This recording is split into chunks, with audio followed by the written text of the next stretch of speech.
Please, wake up. Stay with us. Help!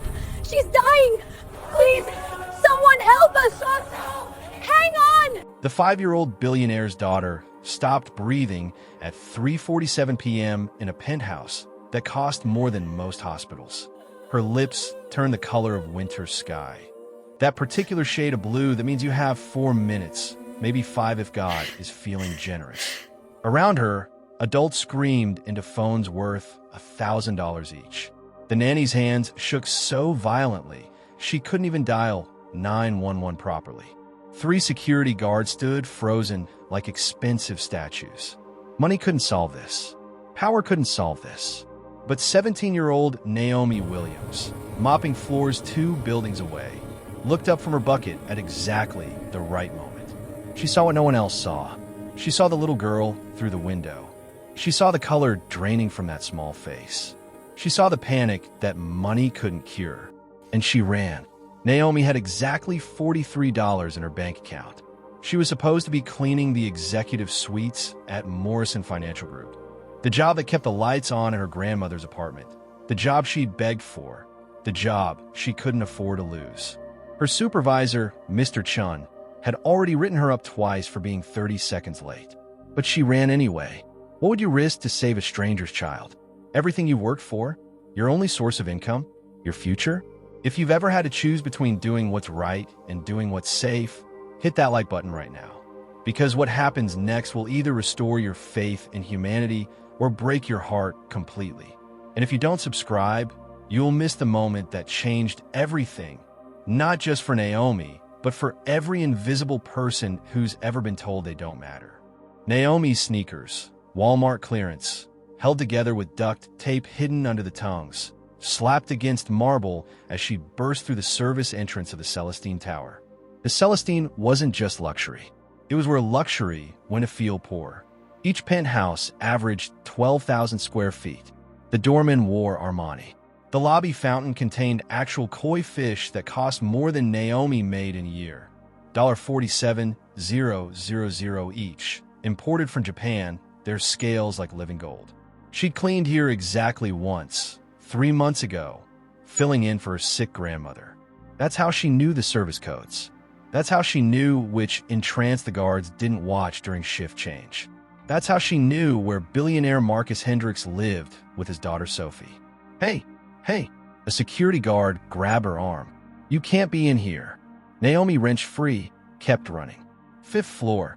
The little girl. She's choking. Ma'am, I will call the police. She was already in the service elevator, jamming the button with her thumb. The doors closed on his shouting face. Her heart hammered against her ribs like something trying to break free. Asterisk, what are you doing? You're going to lose your job. You're going to get arrested. Mr. Chun is going to fire you.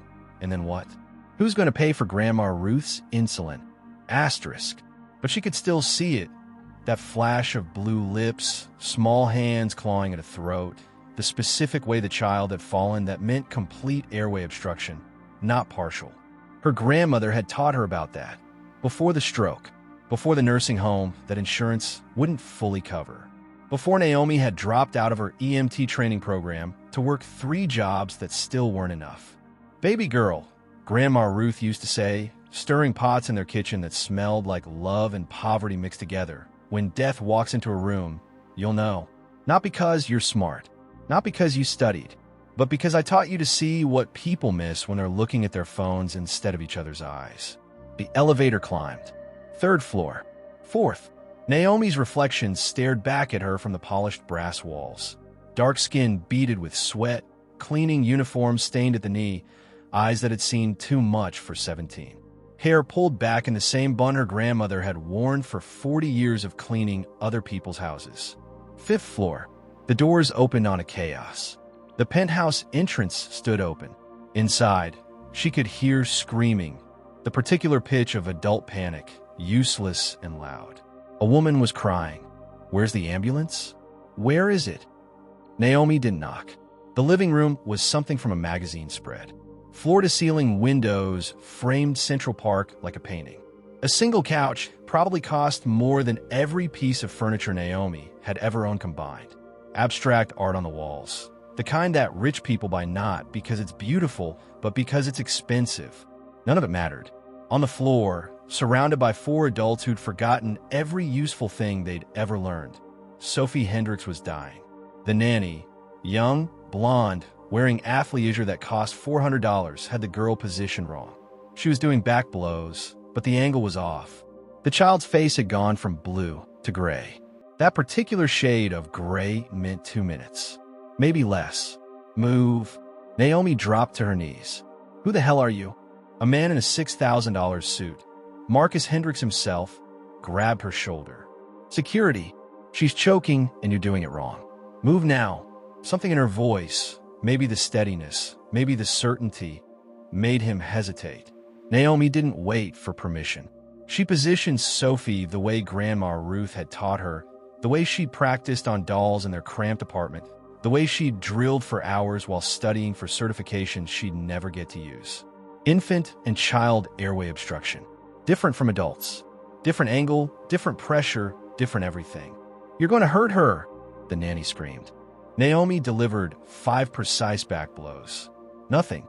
She flipped Sophie, found the landmark between the ribs, started chest thrusts. 1. Please. 2.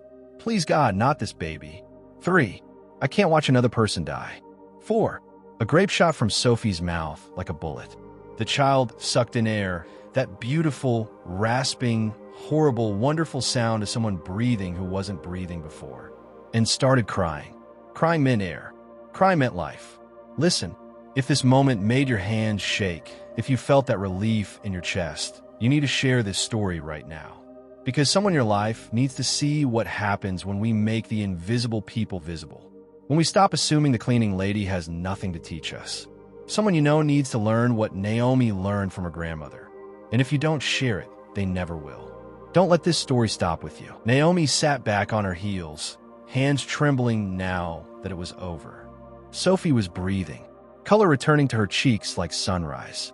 She reached for her father with small, perfect hands. Marcus Hendricks gathered his daughter to his chest. He was crying. This man who'd built a tech empire worth $4.7 billion, who appeared on magazine covers, who owned buildings in 12 countries. Tears cut tracks down his face.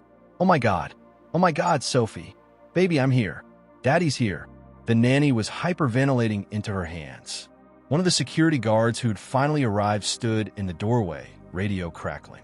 And Naomi, who'd saved a life, who'd done the impossible thing, stood up slowly and back toward the door. Mississippi. Marcus's voice stopped her. Wait, please. She turned. He was looking at her like he was seeing her for the first time, like she'd just materialized from air. What's your name? Naomi, sir.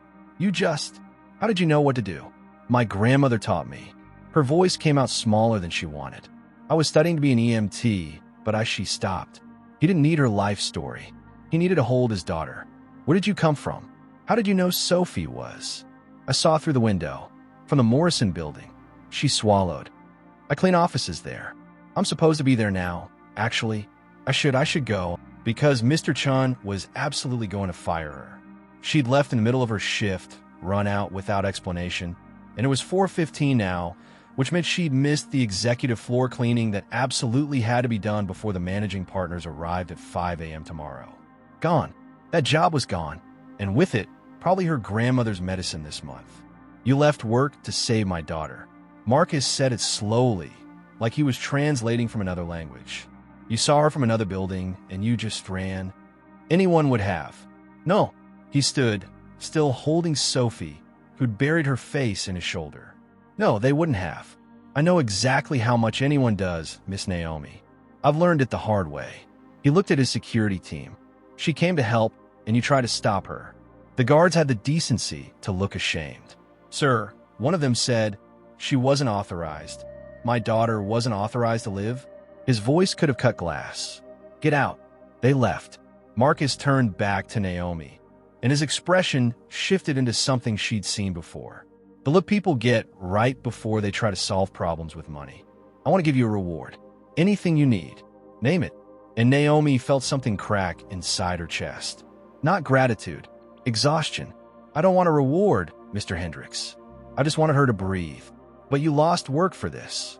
I lose work a lot, sir. I'll find more. She wouldn't, but that was her problem. She made it to the elevator before her legs started shaking. Made it to the lobby before the adrenaline crash hit. Made it outside before she checked her phone and saw the text from Mr. Chun. Where are you? Naomi, this is unacceptable. Asterisk, you're fired. Don't come back. Asterisk. 3 messages. 3 years of reliability erased. She sat on the curb, the service entrance curb where people like her belonged, and put her head in her hands. Above her, in a penthouse worth $34 million, a little girl was alive and breathing. Below her, in a world that actually mattered, Naomi Williams was jobless and running out of options. Her phone buzzed. Unknown number. She almost didn't answer. Miss Williams. A woman's voice, professional and cold. This is Jennifer Kane from Hendricks Residential Security. Mr. Hendricks would like to speak with you tomorrow at 10 a.m. I'm sending you an address. I have work. Naomi started, then stopped. Never mind. I'll be there. She hung up. The address came through. Hendricks Holdings headquarters. 47th floor. Naomi stared at it until the screen went dark. Then she stood up, straightened her stained uniform, and started the 40-minute subway ride to the nursing home where Grandma Ruth lived in a shared room that smelled like disinfectant and defeat. She'd figure out the insulin money somehow. She always did. The Hendricks Holdings building didn't have koi in the lobby. It had a waterfall made of black granite that probably cost more than the koi. Naomi wore her only interview outfit, a dress from Target that she'd bought 2 years ago, shoes that pinched, hair in the same bun. She'd been awake since 4 a.m., anxiety gnawing at her stomach. Why does he want to see you? To thank you properly. To give you money. To make himself feel better about the fact that his hired help saved his daughter. The receptionist barely looked at her. Elevators to the right. 47th floor. The elevator was full of people in expensive suits who didn't see her. She was furniture. Wallpaper. The help. She'd been invisible her whole life. 47th floor. Jennifer Kane met her. Razor-sharp bob, designer suit, handshake like a business transaction. Miss Williams, thank you for coming. Mr. Hendricks is running a few minutes late. Can I get you anything? Water? Coffee? I'm fine, thank you. She wasn't fine. She was terrified. The waiting room had chairs that cost more than her rent. Art on the walls that she didn't understand. Through the windows, New York spread out like a kingdom, like something you could own if you were the right kind of person. Naomi had lived in this city her entire life and had never seen it from up here. Miss Williams. Jennifer was back. He's ready. Marcus Hendricks' office was the size of Naomi's entire apartment. He stood when she entered, tall, mid-40s, the kind of handsome that comes from personal trainers and expensive haircuts. But his eyes were tired. He looked like he hadn't slept. Naomi, thank you for coming. He gestured to a chair. Please sit. She sat. How's Sophie? The question came out before she could stop it. His expression softened. She's perfect. Completely fine. The doctors check her thoroughly. No damage, no trauma. She's home with her grandmother, eating ice cream and watching cartoons like nothing happened. He paused. Because of you. Naomi nodded, unsure what to say. I asked you here because I need to understand something. He leaned forward. You lost your job to save my daughter. I made a choice. You made a choice that cost you everything for a child you'd never met. His voice was quiet. I've spent 15 years building my company. I know exactly what people do for money, what they won't do without it. And you did the opposite. You gave up your income to save a stranger. She wasn't a stranger. She was a child who needed help. Most people would have called 911 and gone back to work. Most people didn't have my grandmother. Something flickered across his face. Tell me about her. If you're still watching, if you've made it this far, subscribe right now. Because what Naomi says next changed everything. Not just for her. For everyone who's ever been told their family's wisdom doesn't matter because it didn't come from university. For everyone whose grandmother raised them with nothing but love and knowledge that can't be bought. If you don't subscribe, you'll miss the part where the billionaire learns what money can't teach. Don't let that be you. Naomi hadn't planned to talk about Grandma Ruth. But something about this office, its height, its isolation from the real world, made her angry. made her want this man to understand. My grandmother cleaned houses for 43 years, she said. Started when she was 15, stopped when she had a stroke at 58. She raised me alone after my parents died. We live in a one-bedroom in the Bronx. Still do, technically, though she's in nursing care now. Marcus listened without interrupting. She never made more than $25,000 a year. Never owned anything. Never went on vacation. Never had health insurance until Medicaid. Naomi's throat tightened, but she knew things. She knew how to deliver a baby because she'd done it twice when the ambulance didn't come fast enough to the neighborhood. She knew which plants could bring down a fever. She knew how to see death coming and how to fight it off. She taught you medicine. She taught me to pay attention, to see people, not just look at them. She said that's the difference between the living and the dead. The living see each other. Naomi met his eyes. When I saw Sophie through that window, I saw my grandmother's teaching. I saw what happens when you ignore a child in distress because you're too panicked to think straight. The nanny froze. She wasn't trained properly. None of them were. They knew how to call for help, but not how to be the help. Marcus was quiet for a long moment. Naomi, I want to offer you a job. Her heart jumped. Sir, I appreciate it, but I'm not qualified to work not here. With Sophie. He stood, walked to the window. Her mother died 2 years ago. Cancer. I have full custody, but I travel constantly. The nanny we have is, well, yesterday proved she's inadequate. I need someone who actually knows how to protect my daughter. Someone who won't freeze. You want me to be your nanny? I want you to be her guardian when I can't be. Live-in position. Full benefits, $75,000 a year to start. Your own suite in the penthouse. Whatever you need for your grandmother's care, I'll cover it. $75,000. Naomi made $23,000 last year across 3 jobs. $75,000 would mean Grandma Ruth's nursing home could be upgraded. Private room, better care. The medications insurance didn't cover. It would mean Naomi could breathe. There's one condition, Marcus said. Of course there was. I want you to finish your EMT training. I'll pay for the courses, the certifications, everything. You'll work with Sophie, but you'll also study.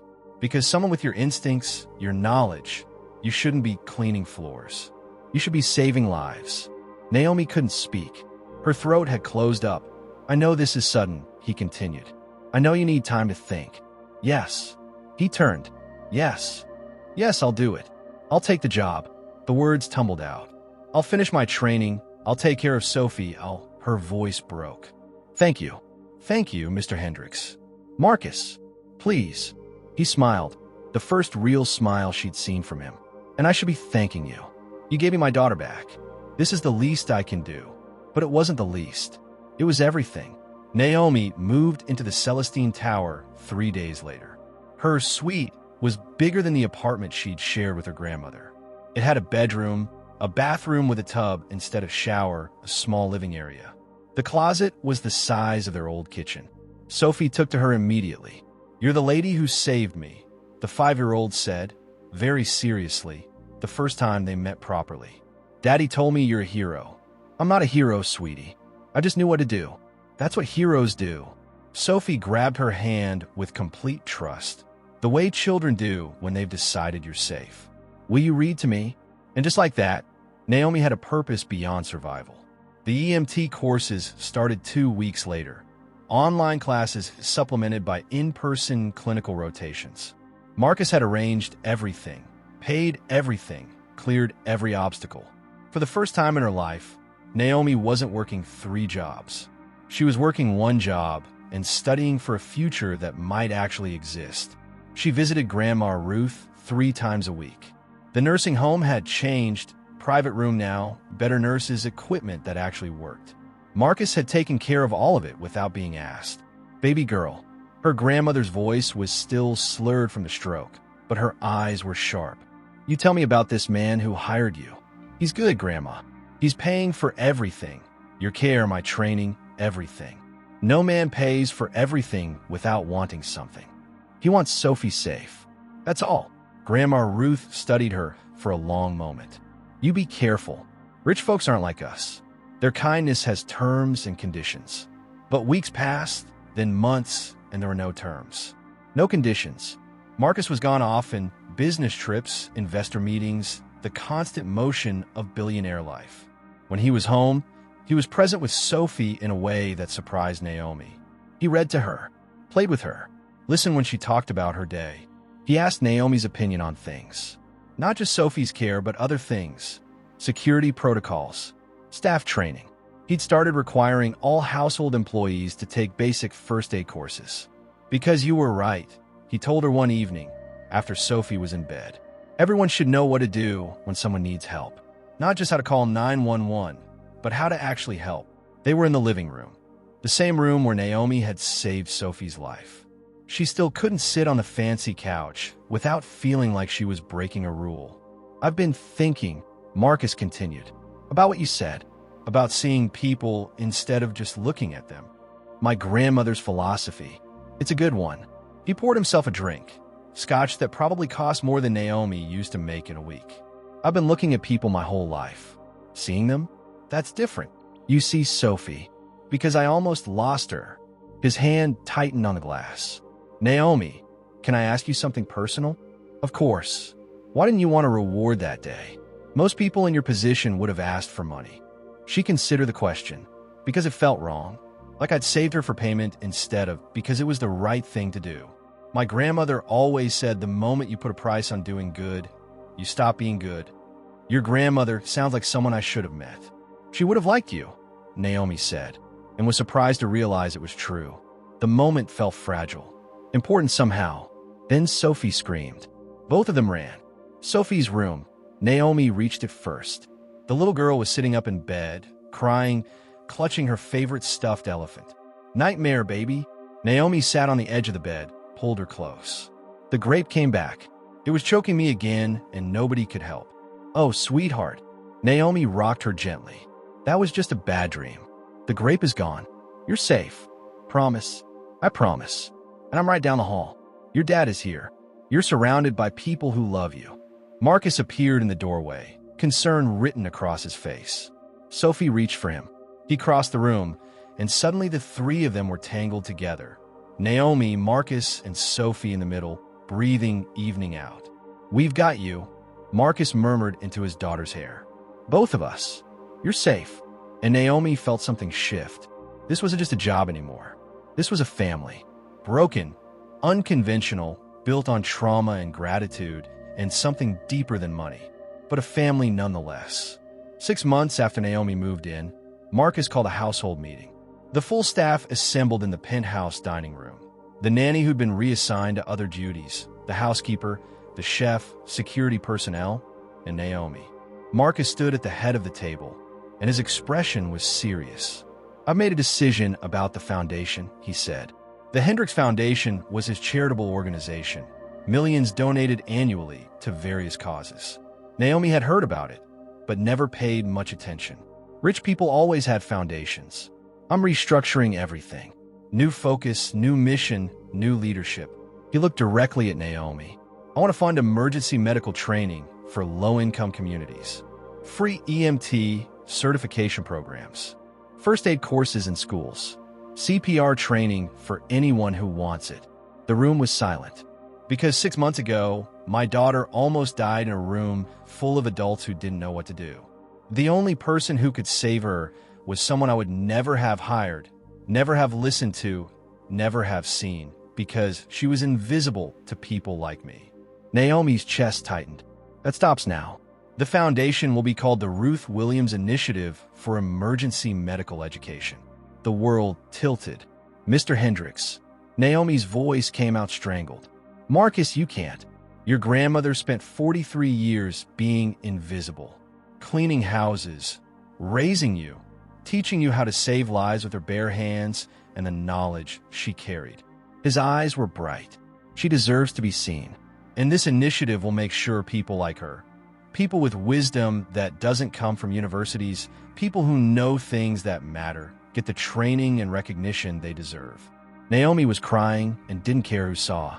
There's more. Marcus pulled out a folder. I've been investigating something. The hospital where your grandmother had her stroke. Do you remember what happened that day? She was working, cleaning a law office. She collapsed, and it took 40 minutes for the ambulance to come because Naomi stopped because the dispatcher didn't believe the address. Thought it was a prank call from that neighborhood. 40 minutes. The doctor said if she'd received treatment in the first 15 minutes, the damage would have been minimal. Instead, she lost mobility, speech, her ability to work. The injustice of it still burned. The dispatch system that failed her was operated by a company called Rapid Response Solutions. They had repeated complaints about delayed response times in low-income areas. Complaints that were ignored. Marcus's voice hardened. I bought the company last month. The room went completely still. I bought it, and I'm tearing down every protocol that allowed what happened to your grandmother to happen to anyone else. New training, new accountability, new systems that don't let poverty determine who deserves to be saved. One of the security guards started clapping, then another. Then the whole room was applauding, and Naomi was sobbing in her hands, and Marcus was smiling that rare, real smile. If you're crying right now, if this moment hit you in the chest and reminded you of every person who deserved better and didn't get it, you need to like this video. Not for me. For every grandmother who worked herself to death and never got recognition. For every person whose wisdom was dismissed because they didn't have a degree. For every invisible soul who saved a life and got nothing but minimum wage. Like this video and prove that their stories matter. That Ruth Williams matters. Do it now. After the meeting, after the staff dispersed, Naomi and Marcus stood alone in the dining room. I need to ask you something, she said quietly. Why are you doing all this? Because you saved Sophie. No, this is bigger than gratitude. This is millions of dollars, complete system overhauls, a foundation in my grandmother's name. She met his eyes. This is guilt. What are you trying to fix? He was quiet for a long moment. Then he walked to the window, looked out at the city. Sophie's mother, Rebecca, she died in this apartment. Naomi had known Rebecca died. She hadn't known the details. She had a pulmonary embolism. Sudden, catastrophic. She collapsed right where you're standing. His voice was flat, controlled. I was in London for a merger. The nanny called 911. The ambulance came in 8 minutes. The fastest response time possible in Manhattan. But it wasn't fast enough. The paramedics were excellent. They did everything right. But by the time they arrived, she'd been without oxygen for too long. She died 3 days later in the hospital without waking up. He turned back to Naomi. And I've spent 2 years telling myself there was nothing anyone could have done differently. That 8 minutes was the best possible outcome. That her death was just bad luck. Until I saved Sophie. Until you saved Sophie in under 2 minutes, with nothing but your hands and the knowledge your grandmother taught you for free in a kitchen in the Bronx. His eyes were wet, and I realized that Rebecca died, not because 8 minutes wasn't fast enough, but because none of us in this apartment knew what to do during those 8 minutes. We just waited for someone else to save her. The truth settled between them like a living thing. You think if someone had known what to do, I think my wife might still be alive if the nanny had training beyond changing diapers. If I had training beyond writing checks. If we lived in a world where everyone knew how to save each other instead of just how to call for help. He wiped his eyes roughly. I can't bring Rebecca back, but I can make sure other people don't die because the people who love them didn't know what to do. Naomi crossed the room and took his hand. Just held it. Two people from completely different worlds, connected by loss and survival, and the ghost of a woman who deserved better. My grandmother would say you're doing the right thing, Naomi whispered. She'd say Rebecca's death wasn't your fault, but honoring her by saving others. That's how you turn grief into grace. I'd like to meet your grandmother. Properly. Will you take me to see her? She's not. She can't really communicate well anymore. The stroke. I don't need her to talk. I just need her to know that she mattered. That she matters. That Ruth Williams changed the world by teaching her granddaughter to see people who were dying and to refuse to let them go. They went the next day. Marcus Hendricks walked into the nursing home like he belonged there. No entourage, no security, just a man in jeans and a sweater carrying flowers. Grandma Ruth was in her private room, sitting in the chair by the window. She looked small. Age and illness had whittled her down to bird bones and sharp eyes. Grandma, Naomi knelt beside her. This is Marcus, Sophie's father, the man I told you about. Those sharp eyes studied him. Marcus pulled up a chair, sat at her level. "Mrs. Williams, I came to thank you. Your granddaughter saved my daughter's life because you taught her how. You gave her knowledge that money can't buy and schools don't teach. You gave her the ability to see suffering and to refuse to walk past it." Grandma Ruth's mouth worked. Her words came out slow, slurred, but clear enough. "Baby girl's special." "Yes, ma'am, she is. Because of you." He leaned forward. "I'm starting a foundation in your name. It's going to teach people what you taught Naomi, how to save each other, how to see each other, how to be the help instead of just calling for it." A tear slid down her weathered cheek. "You spent your whole life cleaning other people's houses," Marcus continued, his voice thick. "Being invisible, being ignored. I can't change that, but I can make sure the world knows your name. That every person who learns to save a life through the Ruth Williams Initiative knows they're learning from someone who mattered. Who matters? Who changed everything."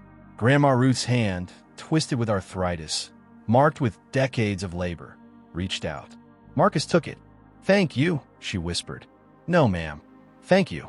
Naomi watched through tears as a billionaire and a woman who'd owned nothing sat together in a nursing home room, holding hands, connected by the simple truth that wisdom has nothing to do with wealth. That the people we dismiss might be the ones who save us. That seeing each other is the only thing that actually matters. 3 months later, the Ruth Williams Initiative opened its first training center in the Bronx. Free EMT certification courses, CPR training, first aid for everyone, childcare provided, meals included, no videos, no excuses. Naomi taught the first class. 50 students, mostly women, mostly black and brown, mostly people who worked 3 jobs and raised kids and had never been given a chance to be more than invisible. She stood in front of them wearing her official EMT uniform, the certification she'd finally earned framed on the wall behind her, and said, "My grandmother was a cleaning lady. She made $25,000 a year and owned nothing. But she knew how to deliver babies and bring down fevers and see death coming. She taught me everything I know, not in a classroom, but in our kitchen. And because of her teaching, I saved a life." The students listened like she was speaking gospel. "You all have knowledge. You all have wisdom. Things your mothers taught you, your grandmothers, your aunts. Things you learned by surviving. This class is going to give you the certifications and the credentials, so the world has to listen to what you already know. So you can stop being invisible." After class, a woman approached her, maybe 40, wearing scrubs from a nursing assistant job. "My mama always said I had healing hands," she said quietly. "But nobody ever believed I could be a real nurse because I didn't finish high school. You think maybe I could do this?" Naomi took her hands. "I know you can. And when you finish, you're going to save someone's life. And they're going to live because you refuse to stay invisible." The woman cried. So did Naomi. Marcus stood at the back of the training center, watching. Sophie was with him, holding his hand, wearing a tiny EMT jacket that Naomi had bought her as a joke. It had become her favorite thing. "Daddy, when I grow up, I'm going to save people like Naomi," Sophie announced. "I know you will, sweetheart." Because Naomi says the most important thing is seeing people who need help. She's right. And you see people now, right? You didn't before, but you do now. Marcus knelt down to his daughter's level. "I'm learning to, baby. Every day, I'm learning to see better." Sophie hugged him. "I love you, Daddy. I love you too." He looked up, caught Naomi's eye across the room. She smiled. He smiled back. 2 people from different worlds, building a bridge made of loss and redemption and the revolutionary act of seeing each other. 1 year after Naomi saved Sophie's life, the Ruth Williams Initiative had opened 15 training centers across 5 cities. 3,000 people had been certified. The foundation had partnered with school districts to bring first aid training to public schools. Grandma Ruth died peacefully in her sleep on a Tuesday. The funeral was packed. Students from the initiative came, hundreds of them, wearing their EMT uniforms, standing in silent tribute to a woman most of them had never met, but all of them knew. Because her name was on the certificates they'd earned. Because her wisdom had been passed down through her granddaughter to them. Because she'd been made visible, finally, at the end. Naomi stood at the front of the church, the same church where Grandma Ruth had taken her every Sunday, where they'd sat in the back pews because they couldn't afford to tithe much. Marcus sat beside her, Sophie on his other side. "My grandmother always said the measure of a life isn't what you own," Naomi said to the gathered crowd. "It's what you give, who you teach, how you love." She owned nothing, but she gave me everything. And because of what she gave me, a little girl is alive. And because that little girl is alive, thousands of people are learning to save each other. Ruth Williams was a cleaning lady. She was also a healer, a teacher, a prophet. She saw the world clearly, saw what mattered and what didn't, saw people, not possessions, saw need, not status. And she taught me to see the same way. I hope I made you proud, Grandma. I hope every life saved through your initiative makes you proud. I hope you know that you mattered, that you matter, that you'll always matter. Her voice broke.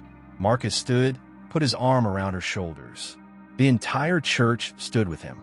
Hundreds of people on their feet for a woman who'd spent her whole life being told to stay seated in the back. After the service, after the burial, after everyone had left, Naomi sat alone at the grave. Marcus had taken Sophie home. The sun was setting. The cemetery was quiet. "I did it, Grandma," she whispered. "I finished my training. I'm saving people. I'm teaching them what you taught me. And they're going to teach others, and it's going to spread like light, like love, like everything you believed in. You were never invisible. Not to me.